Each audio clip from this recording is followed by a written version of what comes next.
Welcome back to Unveiled Oracle and Tarot. Today, we're taking a look at the official Outlander Oracle based on the popular series by Diana Gabaldon.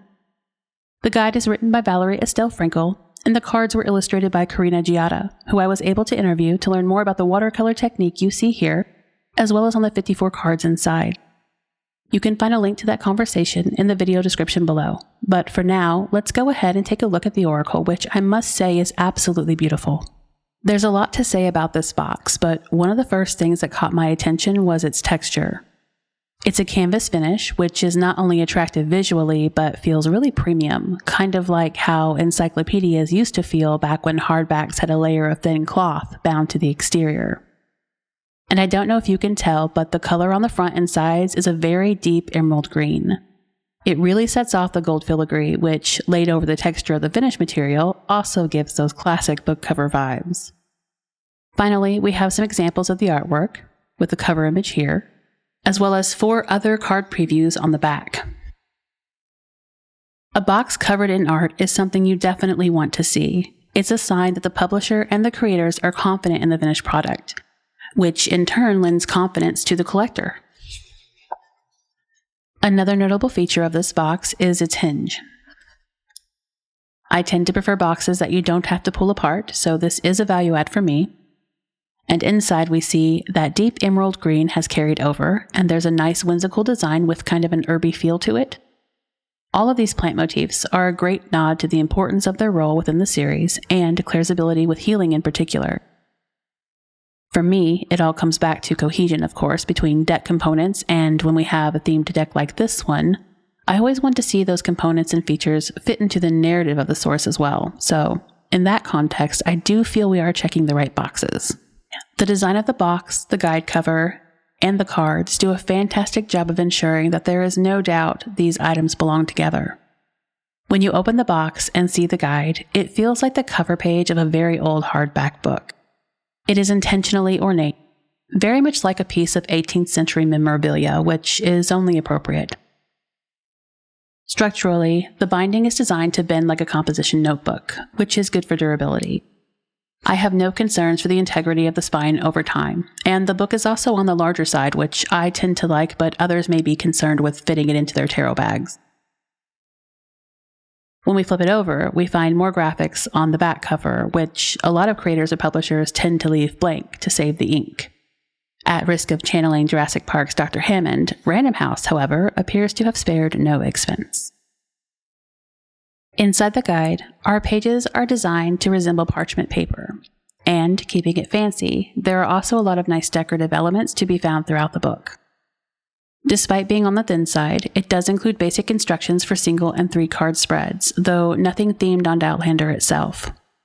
There are images and descriptions for each card, and they're divided up into 2 sections in the guide: portraits to explore character archetypes and attributes to explore certain themes.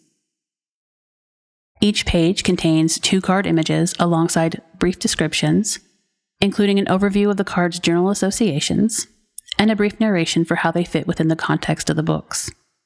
It's very straightforward, more for inspiring intuition than defining insights for you.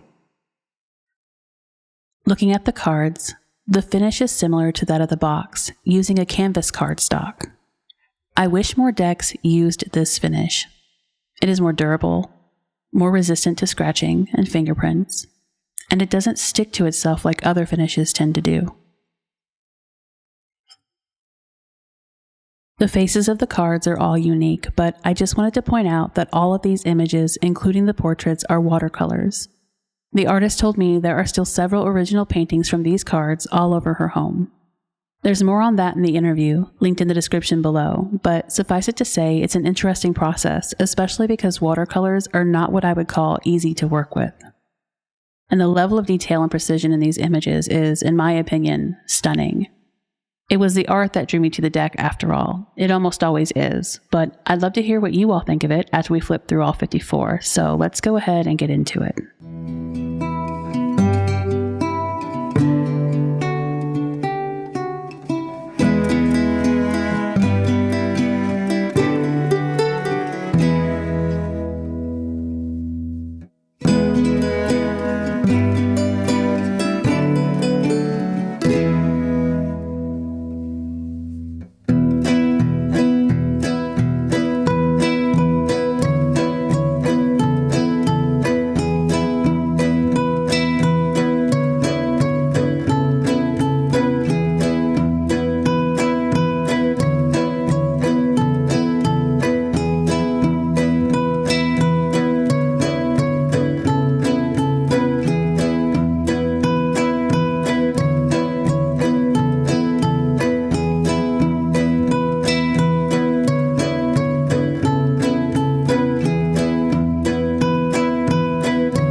So what do you think?